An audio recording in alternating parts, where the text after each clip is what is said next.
नहीं चलेंगी, नहीं चलेंगी।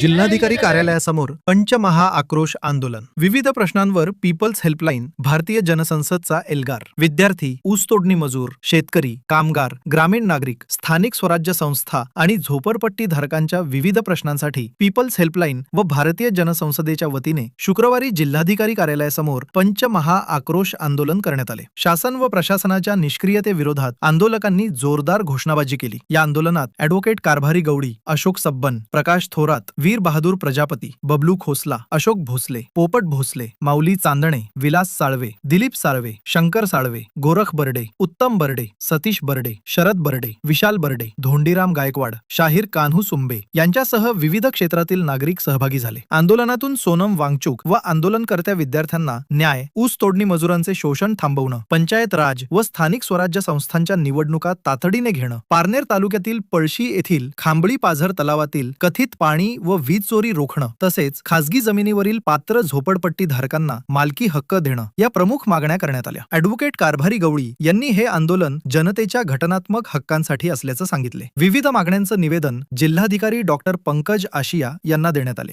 तिथून खाली गेल्यानंतर फक्त सूर्य राहील, सूर्यकांत बुडालेला असेल आणि तो कायमचा बुडालेला असेल. कारण हजारो विद्यार्थ्यांना, लाखो विद्यार्थ्यांना ज्या वेळेला जखमी करण्यात आलं आणि त्याबद्दलचा आर्टिकल 32 खालचा रिट पिटिशन दाखल केला तर ते म्हणाले आम्हाला व्हिडिओ पाहण्यामध्ये रस नाही, आम्हाला वेळ नाही. अशा प्रकारचा देशाचा पंतप्रधान आज जो आहे तो म्हणजे मक्यात्या, मला काय त्याचं, असा हा देशाचा पंतप्रधान देखील लोकमकात्या झाला. अमित शहा देखील लोकमकात्या झाला आणि देशाचे सरन्यायाधीश देखील लोकमकात्या झालेले. म्हणून देशातील जनतेची अक्कलमारी चालू आहे आणि त्याचा निषेध करण्यासाठी आणि हे सरकार उखलून टाकलं पाहिजे देशामधून जनतेने, याच्यासाठी आमचा हा आग्रहाचा आंदोलन आहे. आणि म्हणून हे सोनम वांगचुक आणि विद्यार्थ्यांना आम्ही पाठिंबा देण्यासाठी या ठिकाणी आंदोलन करत आहोत. दुसरा जो मुद्दा आहे, हे या ठिकाणी मोठ्या संख्येने ऊस तोडणी मजूर आलेले आहेत. दरवर्षी नगर जिल्ह्यातून आणि बीड जिल्ह्यामधून मोठ्या प्रमाणामध्ये हे मजूर ऊस तोडणीसाठी जात असतात. परंतु साखर कारखानदार, जे कोणी वाहतूकदार आहेत, ठेकेदार आहेत, या लोकांचं शोषण करतात. याच्यामध्ये असा एक माणूस आहे की ज्याला मागच्या आठवड्यामध्ये लोकांनी, या वाहतूकदारांनी पळून नेलं, त्याला साखळदंड बांधले, त्याला 2 दिवस कोंडून ठेवलं.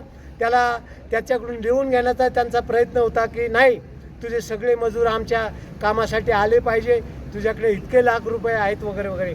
आणि ही सगळी मंडळी माझ्या घरी आल्यानंतर, माझ्याकडे फोन मिळाल्यानंतर मी त्यांना सांगितलं की तुम्हाला हातकड्या घातल्याशिवाय राहणार नाही. ताबडतोब ते जे गडबडले त्यांनी त्या माणसाला सोडून दिलं आणि तो माणूस देखील आपण बघू शकता. आहे का ते कुठे ते?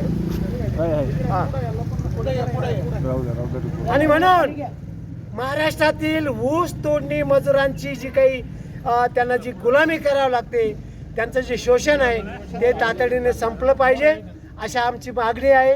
त्याच्यासाठी देखील हे आंदोलन आहे. तिसरी गोष्ट म्हणजे अतिशय हे जे काही निवडणूक आयोग आहे ना, हे निवडणूक आयोग म्हणजे कुचकामी आहे. खरं म्हणजे ते मोदी सरकारने नेमलेलं एक बावलं आहे. महाराष्ट्रामध्ये पंचायत राजच्या निवडणुका 15 महिन्यापेक्षा जास्त काळ झाल्या. जिल्हा परिषदेच्या निवडणुका नाही, पंचायत समितीच्या निवडणुकी, काहीतरी 1400 ग्रामपंचायतीच्या निवडणुका 1-1.5 वर्ष खोळंबून राहिलेल्या आहेत. म्हणून 73वी जी घटना दुरुस्ती केली, पंचायत राजची जी काही भूमिका घटनेमध्ये टाकण्यात आली, खरं म्हणजे पुढचं ह्या 5 वर्षे या बॉडीचे संपण्याच्या अगोदर निवडणुका घेतल्या पाहिजे, अशा प्रकारे कायद्यात तरतूद आहे, घटनेने तरतूद केलेली आहे. सुप्रीम कोर्टाचे अनेक निकाल आहे. परंतु महाराष्ट्रामधून पंचायत राज संपवण्यात आलं आणि निवडणुका अजिबात होत नाही.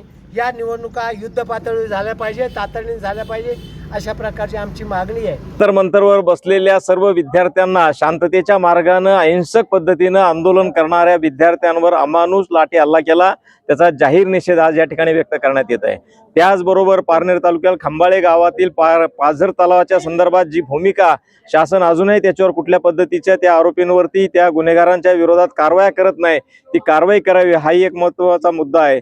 त्याचबरोबर ऊसतोडी कामगारांच्या संदर्भात अनेक महत्त्वाचे मुद्दे आहेत, अनेक अडचणी त्यांच्या आहेत. त्यांच्या जीविताचा प्रश्न आहे, त्यांच्या सुरक्षतेचा प्रश्न आहे, त्यांच्या आरोग्याचा प्रश्न आहे, त्याचबरोबर त्यांच्या भविष्याचाही प्रश्न आहे, त्यांच्या मुलांच्या शिक्षणाचा प्रश्न आहे. अशा अनेक प्रश्नांवर सातत्यानं शासनाबरोबर चर्चा करूनही त्याच्यामध्ये ठोस असे निर्णय होत नाही.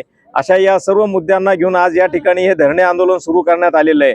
शासनाने या सर्व प्रश्नांची त्वरित दखल घ्यावी, अन्यथा हे आंदोलन यापेक्षा अधिक तीव्र करण्यात येईल. संपूर्ण देशामध्ये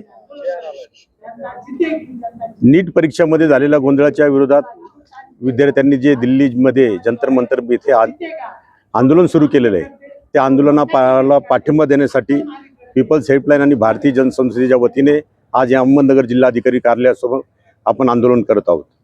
आज देशामध्ये आणीबाणीसारखी परिस्थिती निर्माण झालेली आहे आणि ह्या आंदोलनामध्ये प्रामुख्याने सोनम वांगचुक या मोठ्या शास्त्रज्ञाला एक मोठ्या सामाजिक कार्यकर्त्याला पोलिसांनी ज्या पद्धतीने तिथून उचलून घेऊन गेले, तर ही एक चांगली गोष्ट नाही. त्याच्यामुळे संपूर्ण देशामध्ये आणीबाणीसारखी परिस्थिती निर्माण झालेली आहे. तरी शासनाने विद्यार्थ्यांचं जे काही मत आहे हे काही कुठल्या राजकारणी माणसाचं मत नाही किंवा या ठिकाणी कुठलं राजकारण नाही, तर विद्यार्थ्यांनी जे काही भावना व्यक्त केल्यात तर त्या धर्मेंद्र प्रधान यांचा राजीनामा घेऊन या आंदोलनाला न्याय दिला पाहिजे अशी पीपल्स हेल्पलाईन आणि भारतीय जनसंसदेची मागणी आहे. धन्यवाद.